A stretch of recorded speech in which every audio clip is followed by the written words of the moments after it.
I'm John McQuay with 8541 Tactical, and today we are here to review the Bushnell AR Optic 1:4 by 24mm PCL throwdown scope. Now that is a mouthful. So what are we talking about? Well, we are talking about this little guy right here. This is Bushnell's AR Optic line 1:4 variable power scope, and it's got some really cool features. Now I know the AR scope market is really flooded right now all over the price points. You can find stuff on the low end, you can find stuff on the high end. It's just really all over the place. So why is this optic different, and why is this optic a good idea? Well, let's talk about some of the features, and let's go over the scope back to front. First of all, on the back here, we have a fast focus eyepiece, so you can get your reticle dialed in to your eye fairly quickly. Now, the name of the AR optic has this PCL throwdown, and what's PCL? Well, the PCL is the power control lever, and that's this little flip up, flip down lever we have right here. And what this allows us to do is very quickly go from 1 power to 4 power with a flick of the wrist. Most people with an optic like this are not going to worry about 2 power or 3 power. It's an on-off affair. You'll either have it at 1 power for close range targets or at 4 power to take precision shots. So it's nice that we have this lever to flick back and forth. Usually these kind of levers are an added expense. They're commonly referred to as a cattail, and you have to buy them separately. Now, Bushnell does offer a non-PCL version of this scope, but I would recommend against purchasing that. If you get the PCL version and you dislike the PCL lever, well, there's one little screw here that you can remove and take this lever off, and then it works just like any other variable power scope, but you also have this little raised boss here that makes it a little bit easier to grab.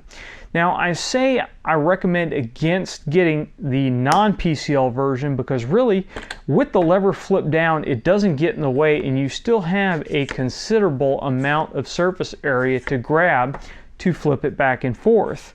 Bushnell also included this nice little rubber O-ring around the end of the PCL lever, so if you move it while it's down like I've been doing, you won't scratch up the ocular bell of your scope. Now, the magnification ring is really well marked, but that's not something that you really have to worry about because this is a first focal plane optic. That means no matter where you put this power lever, your reticle is going to be correct. Now, why is that important on this scope? Well, this scope uses Bushnell's BTR1 reticle, and that is a ballistic reticle that is designed around the 223 cartridge. And on the ballistic reticle, it has a center dot, which is designed for 0 to 200 yard engagements. It then has a 300 yard dot, a 400 yard dot, a 500 yard dot, and a 600 yard dot. And it has a nice outer ring that works like a horseshoe. Now, the really cool thing about this reticle on a first focal plane scope is when you crank this guy back to 1 power, that reticle shrinks down really fine. It's not distracting. It just works like a really big dot in the center of your scope. Of course, that really big dot is hollow, and it has a really fine dot in the center of it, so it really doesn't obscure a whole lot of your target. For close range, CQB range shots, this is a really good, really bold reticle. And in daylight use, you don't really even have to turn it on because you have this nice thick aiming point. So if for some reason your battery goes dead and you're in a daylight situation, you'll have no problem still getting shots on 1 power with the scope. Of course, in daylight, when you crank it up to 4 power, then that reticle gets really big and you're able to use those fine points. Now, no matter if you're at 1 power or at 4 power or 3 power, 2 power, whatever, if you can see the aiming point that you want to use, you can use it. It will be accurate. That's the benefit of the first focal plane optic. Now, coming forward from that, let's talk about the turrets real quick. The turrets on this scope are actually mil turrets. The turrets are graduated in 1/10 mil clicks, And that is really great. You usually don't find that on scopes of this level. You'll usually find MOA, or you'll find covered coin slot turrets or something of that nature. Now this is a mixed bag for me here, because on a scope like this, where it's an AR scope, it's going to be swinging from a sling, or it's going to be chucked in the back of a truck or something. I really prefer to have capped turrets so that we can't roll some gear across it and spin a turret. These turrets do not have a zero stop, and they do not have any locking feature, so you can get them spun off, and it is possible, rolling around in the back of your car, back of your truck, whatever, for a week, that you can get this turret spun all the way off one rev, and it may be difficult to come back. So you'll definitely want to make some marks on the turret to make sure you know what rev you're on and where you're supposed to be.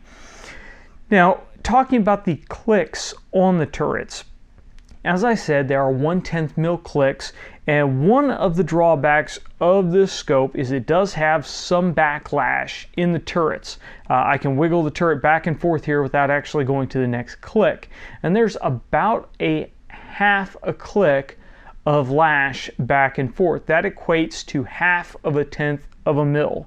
Really, this is not a deal breaker on this kind of scope, because this is designed as a carbine, as a close quarter optic, and 1/10 of a mil really equates to 0.36 inches at 100 yards. So just a little bit more than 1/3 of an inch for 1/10 of a mil. Now our lash is about half of that, so your adjustment would be off less than 1/4 of an inch if you're stacked on one side of the lash or the other. Again, not a big deal when we're talking about a close quarter battle type system.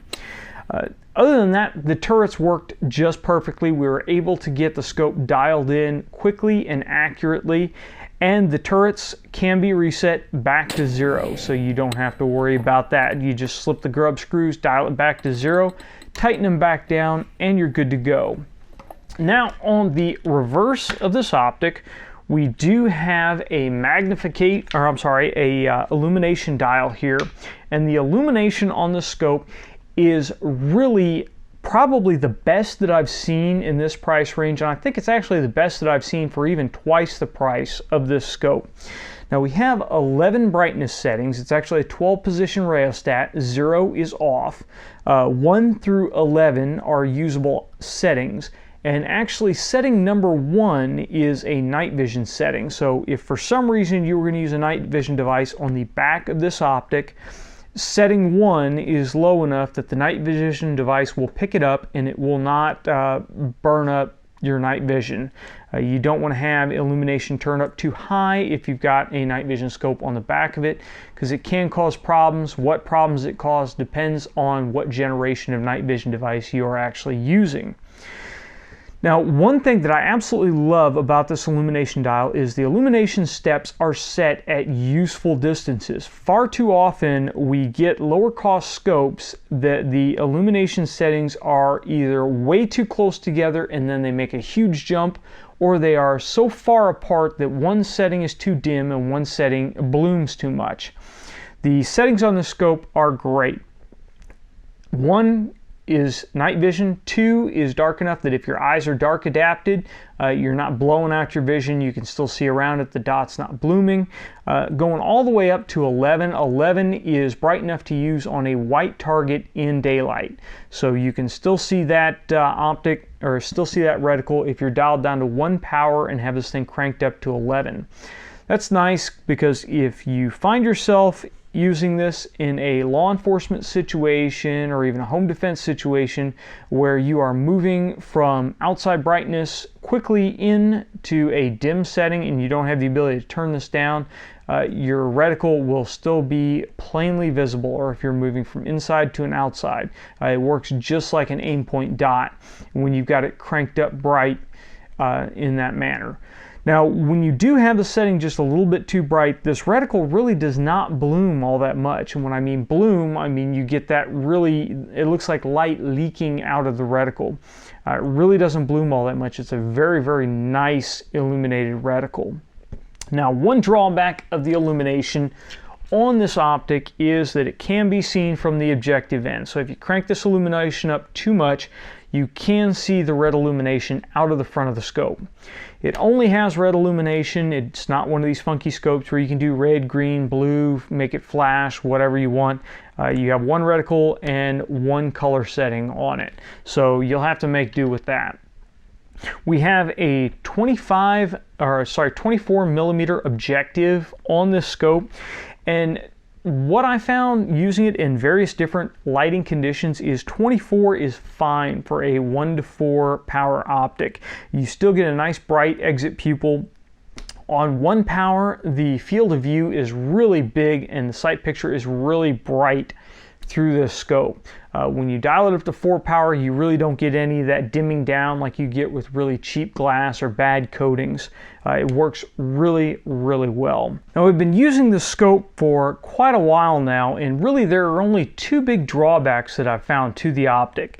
The first is the lash that we spoke about earlier, but again, it's really not that big of an issue on an optic that you're going to mount on a carbine that you're going to use for running and gunning type shooting.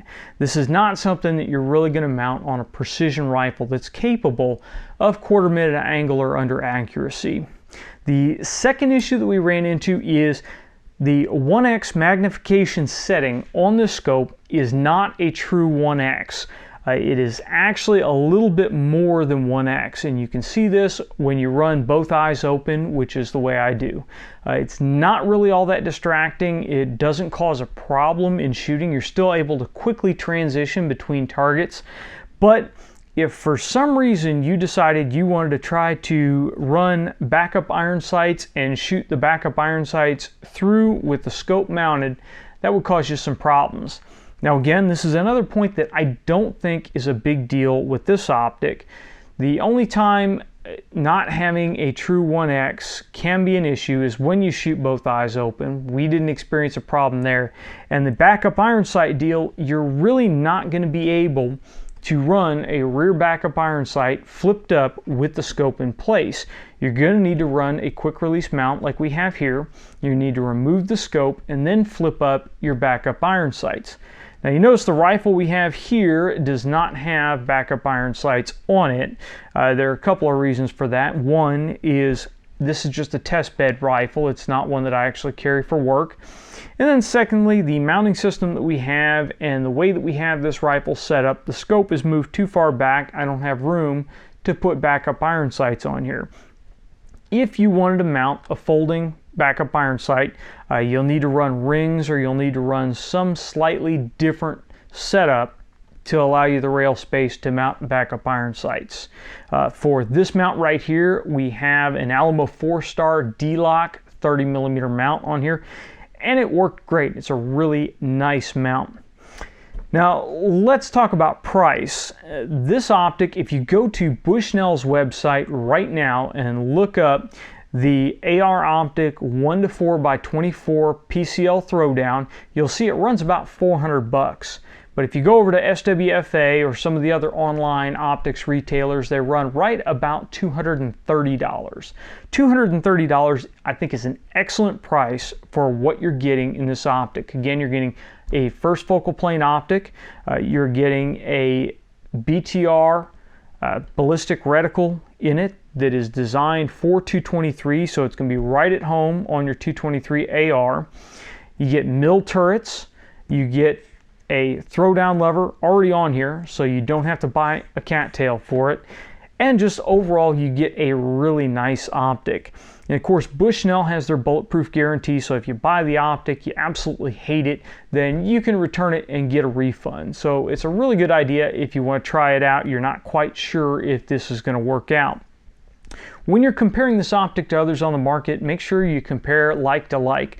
This is a first focal plane optic. A lot of the others that are out there are not. That means if they do have a ballistic reticle in them, you'll only be able to use the ballistic reticle most likely on the highest power. But of course, check your owner's manual for the scope.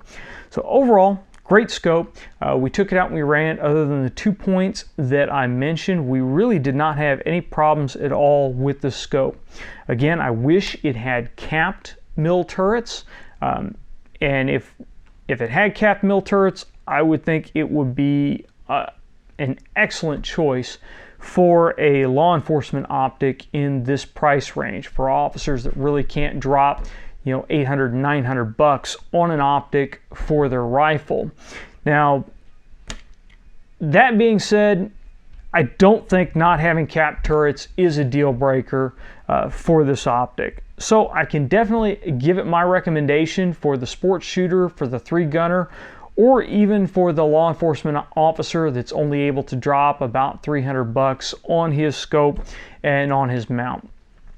That is our review of the Bushnell AR Optic 1-4x24 PCL Throwdown. If you got any questions or comments, please leave me in the comments section below or send them to us on Facebook or Twitter. If you've liked this video, please make sure you like, share, and subscribe. And until next time, get out and shoot!